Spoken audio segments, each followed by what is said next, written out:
Welcome to ABD tech group. ABD tech গ্রুপে আপনাদের সকলকে স্বাগত জানাই।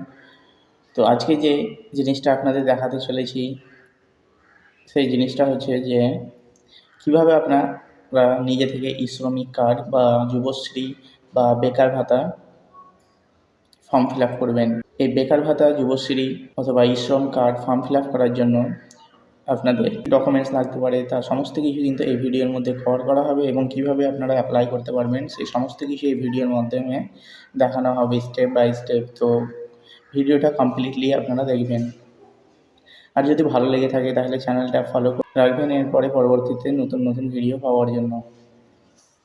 বেকার ভাতা কিংবা যুবশ্রী প্রকল্পে অনলাইন রেজিস্ট্রেশন করার জন্য গুগলে এসে আমাদের সার্চ করতে হবে এমপ্লয়মেন্ট ব্যাংক wp.gov.in লিখে। তাহলে আপনারা কিন্তু অফিসিয়ালি সেটা আসতে পারবেন। লিঙ্কটি আমি আপনার ভিডিওর ডেসক্রিপশন দিচ্ছি, সেখানে ক্লিক করে আপনার সরাসরি এখানে আসতে পারবেন। এরপর দেখতেই পাচ্ছেন ডান দিকে বিভিন্ন অপশন রয়েছে, তার মধ্যে রয়েছে কিন্তু নিউ এনরোলমেন্ট জব সিকার। এই নিউ এনরোলমেন্ট এখানে আমরা ক্লিক করব। আমাদের সামনে কিন্তু পরবর্তী পেজটি চলে আসবে, যেখানে কিন্তু টার্মস অ্যান্ড কন্ডিশন রয়েছে, আপনি চাইলে একবার পড়ে নিতে পারেন। তারপর নিচে আপনি চলে আসবেন, এই যে বক্স রয়েছে বক্সে টিক মারে দেবেন। তারপর হচ্ছে অ্যাকসেপ্ট অ্যান্ড কন্টিনিউ, এই অ্যাকসেপ্ট অ্যান্ড কন্টিনিউ আপনি ক্লিক করবেন। আমাদের সামনে কিন্তু পরবর্তী পেজটি চলে আসবে, যেখানে বলা হয়েছে অনলাইন রেজিস্ট্রেশন করার সময় আমাদের কোন কোন ডকুমেন্টসগুলো দরকার পড়বে। অন স্ক্রিনে আপনি দেখতেই পাচ্ছেন এই সমস্ত ডকুমেন্টস আমাদের কিন্তু 20 কেবি থেকে 100 কেবির মধ্যে পিডিএফ ফরম্যাটে আপলোড করতে হবে, যেখানে আমাদের নাম এবং বয়সের প্রমাণপত্র হিসেবে মাধ্যমিকের অ্যাডমিট কার্ড অথবা মাধ্যমিক পাস সার্টিফিকেট অথবা স্কুল লিভিং সার্টিফিকেট অথবা জন্ম সার্টিফিকেট এগুলোর কিন্তু দরকার পড়বে। প্রুফ অফ রেসিডেন্স, এক কথায় বসবাসের প্রমাণপত্র হিসেবে আমাদের কিন্তু রেশন কার্ড অথবা ভোটার কার্ড অথবা পাসপোর্ট অথবা আধার কার্ডের দরকার পড়বে। কার্ড সার্টিফিকেট যদি আপনার থাকে, এসসি ওবি সার্টিফিকেট তার দরকার পড়বে, না থাকলে সমস্যা নেই। এবং আপনি যদি শারীরিক অক্ষম হয়ে থাকেন তাহলে আপনার কিন্তু ফিজিক্যালি চ্যালেঞ্জ যে সার্টিফিকেট রয়েছে তার কিন্তু দরকার পড়বে। এবং শিক্ষাগত যোগ্যতার প্রমাণপত্র হিসেবে আপনাদের সে এক কথায় মার্কশিট অথবা সার্টিফিকেট অথবা যে এক্সাম পাস সার্টিফিকেট অথবা ট্রান্সফার সার্টিফিকেট রয়েছে তার কিন্তু দরকার পড়বে। তো নিচে আপনি দেখতেই পাচ্ছেন যে সমস্ত ঘর স্টার মার্ক রয়েছে, এগুলো কম্পালসারি ফিল আপ করতে হবে। প্রথমত আপনি আপনার নাম বসিয়ে দেবেন। এরপর এখানে আপনি আপনার ফাদার্স নেম অথবা মাদার্স নেম উল্লেখ করে দেবেন। যদি আপনি বিবাহিত হয়ে থাকেন তো এখানে স্বামী বা স্ত্রীর নেম উল্লেখ করে দেবেন। আপনার জেন্ডার কি রয়েছে, মেল নাকি ফিমেল নাকি আদার্স, সেটি আপনি সিলেক্ট করবেন। আপনাদের কাস্ট কি রয়েছে, আপনি এসসি নাকি এসটি নাকি ওবিসি নাকি এ বি নাকি জেনারেল, যেটি হয়ে থাকেন আপনি আপনার অ্যাকর্ডিং তা সিলেক্ট করবেন। আপনি ধর্ম কি রয়েছে, এখান থেকে আপনি আপনার ধর্ম যা হয়ে থাকে তা সিলেক্ট করবেন।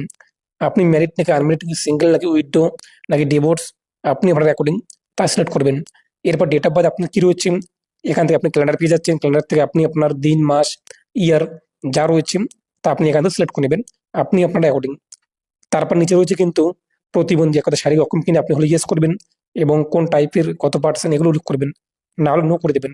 এবং আপনি ইয়েস সার্ভিসম্যান কিনা, এক কথা নেভি কিংবা এয়ারফোর্স এগুলোতে আপনি ছিলেন কিনা আগে, যদি আপনি প্রাক্তন সৈনিক হয়ে থাকেন তো ইয়েস করবেন এবং না হলে আপনি নো করে দেবেন। এরপর ডান দিকে আপনি দেখতেই পাচ্ছেন যে পোস্টাল অ্যাড্রেস, কন্ট্যাক্ট ইনফরমেশন, তো এখানে আপনি আপনার সম্পূর্ণ ঠিকানা উল্লেখ করে দেবেন, village, post, district, ward, pin code যা যা রয়েছে। এরপরে স্টেট ওয়েস্ট বেঙ্গল থাকবে। এরপরে এখান থেকে আপনি আপনার ডিস্ট্রিক্ট কি রয়েছে তা সিলেক্ট করে নেবেন। এরপর রয়েছে কিন্তু সাব ডিভিশন, এখান থেকে আপনি আপনার সাব ডিভিশন যা রয়েছে তা সিলেক্ট করবেন। এরপর ব্লক নাকি মিউনিসিপ্যালিটি এরিয়ার মধ্যে আপনি থাকেন তা সিলেক্ট করবেন। এরপর আপনার নিচে পিনকোড উল্লেখ করে দেবেন। এরপর এখান থেকে আপনি পিন যে রয়েছে আপনাদের এক্সচেঞ্জ অফিস তো যা হয়ে থাকে তা এখান থেকে সিলেক্ট করবেন। মোবাইল নাম্বার, আপনি আপনার মোবাইল নাম্বার বসিয়ে দেবেন। এই মোবাইল নাম্বারে আপনাদের পরবর্তী আপডেট চলে আসবে। এছাড়াও আইডি পাসওয়ার্ড কিন্তু এই মোবাইল নাম্বারে চলে আসবে। ইমেল আইডি নিচে উল্লেখ করে দেবেন, আধার কার্ড নাম্বার নিচে বসিয়ে দেবেন। তারপর নিচে চলে আসবেন এডুকেশন ডিটেলস, শিক্ষাগত যোগ্যতা, তো আপনি কোন এক্সাম পাস করেছেন, যদি আপনি পড়াশোনা না করে থাকেন তো আপনি বিলো ক্লাস 8 যে রয়েছে এটি সিলেক্ট করবেন। এরপর আপনি কোন বোর্ড বা ইউনিভার্সিটি থেকে পাস করেছেন, এখান থেকে দেখতেই পাচ্ছেন প্রাইমারি বোর্ড নাকি আপনাদের হায়ার সেকেন্ডারি ইত্যাদি নাকি মাদ্রাসা, যা হয়ে থাকে তা আপনি এখান থেকে সিলেক্ট করবেন আপনি আপনার অ্যাকর্ডিং। এরপর কবে পাস করেছেন, কত পার্সেন্ট নাম্বার পেয়েছেন তা উল্লেখ করে দেবেন। যদি আপনি এইচএস পাস করে থাকেন দেখতেই পাচ্ছেন এখানে সার্টিফিকেট, এরপর ভোকেশনাল, ডিপ্লোমা, গ্র্যাজুয়েট, অনার্স, তো এখান থেকে আপনি আপনার বোর্ডের নাম সিলেক্ট করে নেবেন যা হয়ে থাকে। তো এখানে কিন্তু আপনাদের সমস্ত বোর্ড যে রয়েছে বোর্ডের কিন্তু নাম রয়েছে, তো এখান থেকে আপনি আপনার অ্যাকর্ডিং যা বোর্ডের নাম তা সিলেক্ট করলেন। এরপর কোন সাবজেক্ট আপনাদের যদি অনার্স হয়ে থাকেন তো এখান থেকে আপনি আপনার সাবজেক্ট সিলেক্ট করে নেবেন। তারপর এখানে পাসিং ইয়ার উল্লেখ করে দেবেন। এরপর নিচে এখানে আপনাদের পার্সেন্টেজ উল্লেখ করে দেবেন। এবার আপনি আপনার অ্যাকর্ডিং শিক্ষিত যোগ্যতা উল্লেখ করে দেবেন। তারপর হচ্ছে ল্যাঙ্গুয়েজ, তো আপনি কোন কোন ভাষা জানেন, তো এখান থেকে আপনি আরবিক, অ্যাসামিক, বেঙ্গলি, চাইনিজ, ইংলিশ ইত্যাদি রয়েছে। আমরা যেহেতু বাংলা জানি, বাংলাতে লেখাপড়া বলা সব কিছু আমরা দক্ষ রয়েছি, তাই এটা আমরা সিলেক্ট করলাম। এবং আপনি চাইলে আরো ভাষা অ্যাড করতে পারেন, অ্যাড নিয়ে ক্লিক করবেন। এরপর এখান থেকে আপনি আপনার অ্যাকর্ডিং কোন ভাষা আপনি আরো জানেন, দক্ষ রয়েছেন, তাই এখান থেকে আপনি সিলেক্ট করবেন। তারপর শারীরিক পরিমাপ, এখানে আপনার উচ্চতা সেন্টিমিটার উল্লেখ করে দেবেন, ওজন কেজিতে উল্লেখ করে দেবেন, বুকের ছাতি চেস্ট সেন্টিমিটার উল্লেখ করবেন। ডান দিকে আপনি আপনার ফটো আপলোড করে দেবেন, ফটোর নিচে সিগনেচার থাকবে জিপিজি এবং জিপিজি ফরম্যাটে 500 কেবির মধ্যে। এরপর আপনি আপনার সিভি আপলোড করবেন ডক ফাইলে 200 কেবির মধ্যে, অন্যথায় আপনি ফাঁকা রাখতে পারেন। তারপর নিচে রয়েছে কাজের অভিজ্ঞতা, যদি আপনি এর আগে কোনো রকম কোনো কোম্পানিতে কিংবা সরকারি ফিল্ডে কাজ করে থাকেন, তো সেক্ষেত্রে কোন ফিল্ডে কাজ করেছেন এবং কত করে আপনার স্যালারি রয়েছে, এরপর আপনি কবে সেই সেক্টরে জয়েন করেছেন, সেক্টর টাইপ কি রয়েছে, এখান থেকে আপনি আপনার অ্যাকর্ডিং তা সিলেক্ট করবেন, না হলে আপনি নো করে দেবেন। এরপর হচ্ছে কিন্তু অ্যাডিশনাল ইনফরমেশন, অতিরিক্ত তথ্য। প্রথমত রয়েছে বসবাসের প্রমাণ।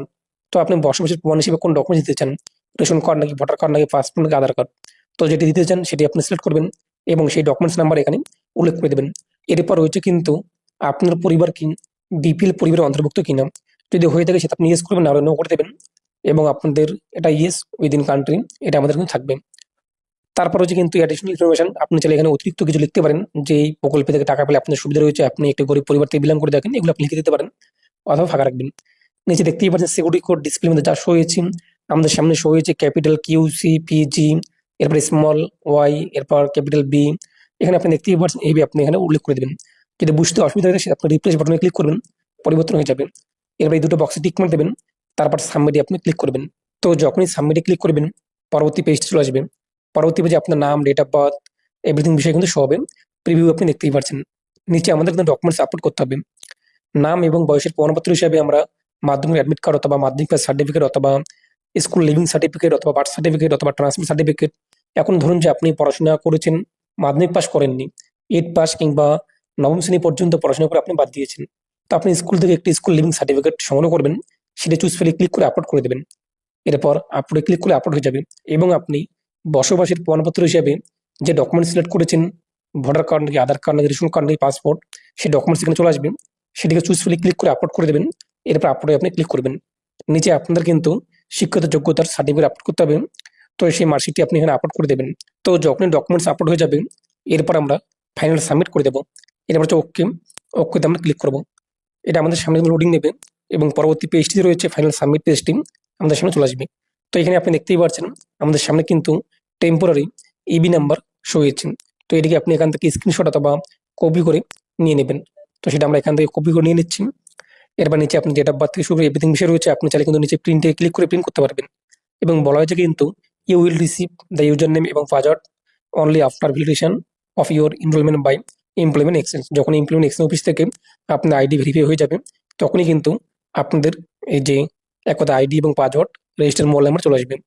তো আপনি কি স্ট্যাটাস চেক করবেন, আবার আপনার যুবশ্রীর যে অফিসিয়াল ওয়েবসাইট রয়েছে এখানে আপনি চলে আসবেন। এরপর আমরা ট্র্যাক স্ট্যাটাস এবং এনরোলমেন্ট এই যে অপশনটি দেখতেই পাচ্ছেন, এখানে আমরা ক্লিক করব। তারপর নিচে আপনি চলে আসবেন, আপনার জব সিকিউর আইডি যে রয়েছে ইবি নং সেটা উল্লেখ করে দেবেন। এরপর নিচে ক্যাপচারটা দেখতেই পাচ্ছেন যা শো হয়েছে তা উল্লেখ করে দেবেন, সাবমিটে ক্লিক করবেন। তো সাবমিটে ক্লিক করে দেখতে পারবেন যে বর্তমানে আপনার আবেদন অ্যাপ্রুভ হয়েছে নাকি পেন্ডিংয়ে রয়েছে, ইত্যাদি কিন্তু এখানে শো হবে।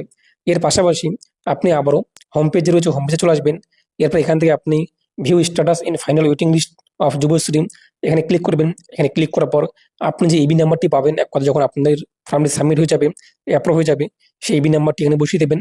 রেজিস্টার মোবাইল নাম্বার চলে আসবে, আইডি এবং পাসওয়ার্ড, সেই ইবি নাম্বার বসিয়ে দেওয়ার পর সিকিউরিটি কোডটি বসিয়ে দেওয়ার পর সাবমিটে ক্লিক করে দেখতে পারবেন যে আপনার নাম যে কত নম্বর সিরিয়ালে রয়েছে এবং ওয়েটিং লিস্টে আপনাদের নাম রয়েছে কিনা। তো যখনই আপনার নাম ওয়েটিং লিস্টে চলে আসবে এরপর আপনি এখানে কিন্তু বিশেষ বিজ্ঞপ্তিতে দেখতে পারবেন যে কত তারিখের মধ্যে আপনাদের এনএক্সআর 1 সাবমিট করতে হবে, এনএক্সআর 2 সাবমিট করতে হবে, এনএক্সআর 3 সাবমিট করতে হবে। এগুলো সাবমিট করার সময় আপনাদের ব্যাংকের তথ্য চাবে, তাই এখানে বসিয়ে সাবমিট করলে কিন্তু এরপর পরবর্তী মাস থেকে আপনাদের অ্যাকাউন্টে প্রতি মাসে 1,500 টাকা করে চলে আসবে। তাই আপনি আবেদন করার পর প্রতিনিয়ত এমপ্লয়মেন্ট ব্যাংকের ওয়েবসাইট ভিজিট করবেন এবং দেখে নেবেন যে নতুন নতুন কি নোটিশ প্রকাশিত হয়েছে এবং নতুন ওয়েটিং লিস্ট প্রকাশিত হয়েছে কিনা। এছাড়াও আপনাদের সমস্ত আপডেট আপনারা এই চ্যানেলে পেয়ে যাবেন। তাই প্রতিনিয়ত আপনি চ্যানেলকে ফলো করবেন এবং যদি এখনো পর্যন্ত সাবস্ক্রাইব না করে থাকেন অবশ্যই চ্যানেলকে সাবস্ক্রাইব করে পাশে ক্লিক নোটিফিকেশন অল করে রাখবেন পরবর্তী ভিডিওগুলো সবার আগে পাওয়ার জন্য।